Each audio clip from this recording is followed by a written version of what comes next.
എല്ലാവർക്കും നമസ്കാരം. നമ്മളിന്ന് ജൂൺ മാസം 2-ാം തീയതിയിലെ ഡെയിലി കറണ്ട് അഫയേഴ്സ് ചോദ്യങ്ങളാണ് ഇവിടെ ഡിസ്കസ് ചെയ്യാനായി പോകുന്നത്. എല്ലാ വീഡിയോയിലും പറയുന്നത് പോലെ തന്നെ ഏറ്റവും ഇമ്പോർട്ടൻ്റ് ആണ് എല്ലാ ദിവസവും കറണ്ട് അഫയേഴ്സ് പഠിക്കുക എന്നുള്ളത്. അതിലൂടെ നിങ്ങൾക്ക് എല്ലാ പരീക്ഷകളിലെയും കറണ്ട് അഫയേഴ്സ് റാങ്ക് മേക്കിംഗ് ക്വസ്റ്റ്യനുകൾ ക്രാക്ക് ചെയ്യാനായിട്ട് സാധിക്കും. അപ്പോൾ എല്ലാവർക്കും എൻ്റെ വീഡിയോയിലേക്ക് സ്വാഗതം. ആദ്യത്തെ ചോദ്യം, 2026 ഇന്ത്യൻ പ്രീമിയർ ലീഗ് കിരീടം നേടിയ ടീം. ഉത്തരം Royal Challengers Bengaluru. Royal Challengers Bengaluru ആണ് 2026 IPL കിരീടം നേടിയത്. റോയൽ ചലഞ്ചേഴ്സിന്റെ 2ാം IPL കിരീടമാണ് വിരാട് കോഹ്ലിയുടെ നേതൃത്വത്തിലുള്ള ഈ ടീം സ്വന്തമാക്കിയത്. മാൻ ഓഫ് ദി മാച്ചായി വിരാട് കോഹ്ലി തിരഞ്ഞെടുക്കപ്പെട്ടപ്പോൾ മാൻ ഓഫ് ദി സീരീസായി ഏറ്റവും പ്രായം കുറഞ്ഞ വൈഭവ് സൂര്യവംശി തിരഞ്ഞെടുക്കും. വൈഭവ് സൂര്യവംശിക്ക് 4 അവാർഡുകളാണ് ഇതിൽ ലഭിച്ചത്. ഏറ്റവും കൂടുതൽ റൺസ് നേടുന്ന ആൾക്കുള്ള ഓറഞ്ച് ക്യാപ്പ് ഉൾപ്പെടെ 4 അവാർഡുകളാണ് അദ്ദേഹം സ്വന്തമാക്കിയത്. ഫൈനലിൽ റോയൽ ചലഞ്ചേഴ്സ് ബാംഗ്ലൂരു ഗുജറാത്ത് ടൈറ്റൻസിനെയാണ് പരാജയപ്പെടുന്നത്. ഇപ്പോൾ ഈ വർഷത്തെ ഇന്ത്യൻ പ്രീമിയർ ലീഗ് കിരീടം സ്വന്തമാക്കിയത് റോയൽ ചലഞ്ചേഴ്സ് ബാംഗ്ലൂർ.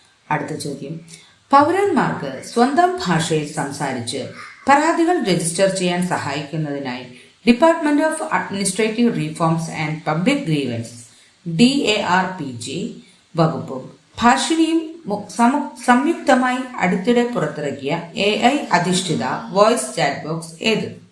ഉത്തരം സമാധാൻ ദീദി. അതായത് പൗരന്മാർക്ക് സ്വന്തം ഭാഷയിൽ സംസാരിച്ച് പരാതികൾ രജിസ്റ്റർ സഹായിക്കുന്നതിനായി DARPG വകുപ്പും ഭാഷിണിയും സംയുക്തമായി അടുത്തിടെ പുറത്തേക്കിയ AI ചാറ്റ് അധിഷ്ഠിത വോയിസ് ചാറ്റ് ബോക്സ് ആണ് സമാധാൻ ദീദി. അടുത്ത ചോദ്യം, 5364 മീറ്റർ ഉയരത്തിലുള്ള എവറസ്റ്റ് ബേസ് ക്യാമ്പ് കീഴടക്കിയ ഏറ്റവും പ്രായം കുറഞ്ഞ മലയാളി എന്ന നേട്ടം സ്വന്തമാക്കിയത് ആര്? ഉത്തരം നീലൻ ശ്രീജിത്ത്. അപ്പോൾ ഏറ്റവും പ്രായം കുറഞ്ഞ മലയാളി എന്താണ്? എവറസ്റ്റ് ബേസ് ക്യാമ്പ് 5364 മീറ്റർ ഉയരത്തിലുള്ള എവറസ്റ്റ് ബേസ് ക്യാമ്പ് കീഴടക്കിയ ഏറ്റവും പ്രായം കുറഞ്ഞ മലയാളിയാണ് നീലൻ ശ്രീജിത്ത്. അടുത്ത ചോദ്യം, ഇന്ത്യയിലെ മനുഷ്യക്കടത്തും ലൈംഗിക ചൂഷണവും തടയുന്നതിനായി സുപ്രീം കോടതിയിൽ 22 വർഷം നീണ്ട നിയമ പോരാട്ടം നടത്തി ചരിത്രവിധി സമ്മാനിച്ച പ്രജ്വല എന്ന സന്നദ്ധ സംഘടനയുടെ സ്ഥാപക. ഉത്തരം സുനിത കൃഷ്ണൻ. പ്രജ്വല എന്ന സന്നദ്ധ സംഘടനയുടെ സ്ഥാപികയാണ് സുനിത കൃഷ്ണൻ. അദ്ദേഹം ഇന്ത്യയിലെ മനുഷ്യക്കടത്തും ലൈംഗിക ചൂഷണവും തടയുന്നതിനായി സുപ്രീം കോടതിയിൽ 22 വർഷം നീണ്ട നിയമ പോരാട്ടം നടത്തി ചരിത്രവിധി സമ്പാദിച്ച പ്രജ്വല എന്ന സന്നദ്ധ സംഘടനയുടെ സ്ഥാപകയാണ് സുനിത കൃഷ്ണൻ. അടുത്ത ചോദ്യം, 2026 അന്താരാഷ്ട്ര യോഗാ ദിനത്തിന്റെ പ്രധാന പരിപാടികൾക്ക് ആതിഥേയത്വം വഹിക്കുന്ന നഗരം? ഉത്തരം കൊൽക്കത്ത. 2026 യോഗാ ദിനത്തിന്റെ പ്രധാന പരിപാടികൾ നടക്കുന്നത് കൊൽക്കത്ത നഗരത്തിൽ വെച്ചാണ്. നമുക്കറിയാം, ജൂൺ 21 അന്താരാഷ്ട്ര യോഗാ ദിനമായി ആചരിക്കുന്നു. ആ ദിവസം ഈ വർഷം, അതായത് 2026 അന്താരാഷ്ട്ര യോഗാ ദിനത്തിന്റെ പ്രധാന പരിപാടികൾക്ക് ആതിഥേയത്വം വഹിക്കുന്ന രാജ്യമാണ് കൊൽക്കത്ത. അടുത്ത ചോദ്യം, സംസ്ഥാന സർക്കാരിന്റെ IT വകുപ്പിന് നൽകിയ പുതിയ പേര്? സംസ്ഥാന സർക്കാരിന്റെ IT വകുപ്പിന് പുതിയ നാമകരണം ചെയ്തിരിക്കുകയാണ്. Department of IT future technologies and startups. ഇതാണ് പുതിയതായി IT വകുപ്പിന് നൽകിയിരിക്കുന്ന പേര്. Department of IT future technologies and startup. നമുക്കറിയാം, ഇപ്പോഴത്തെ IT മന്ത്രി എന്ന് പറയുന്നത് PK കുഞ്ഞാലിക്കുട്ടിയാണ്.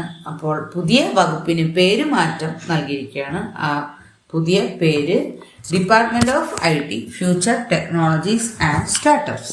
അടുത്ത ചോദ്യം, ഇന്ത്യയിൽ ആദ്യമായി സ്കൂൾ വിദ്യാർത്ഥിനികൾക്ക് പ്രതിമാസം 3 ദിവസം വരെ ആർത്തവ അവധി പ്രഖ്യാപിച്ച സംസ്ഥാനം? ഉത്തരം കേരളം. ഈ ദിവസം, അതായത് അടുത്ത ദിവസം കേരളത്തിന്റെ ഗവർണർ നയപ്രഖ്യാപന പ്രസംഗത്തിലൂടെ ഇന്ത്യയിൽ ആദ്യമായി സ്കൂൾ വിദ്യാർത്ഥിനികൾക്ക് പ്രതിമാസം 3 ദിവസം വരെ ആർത്തവ അവധി പ്രഖ്യാപിച്ച സംസ്ഥാനമായി കേരളം മാറിയിരിക്കുകയാണ്.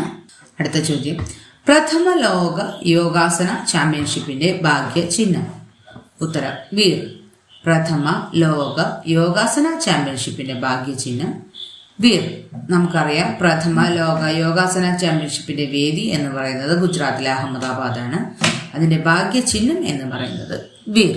ഇത്രയുമാണ് ഇന്നത്തെ കറണ്ട് അഫയേഴ്സ് ചോദ്യങ്ങൾ.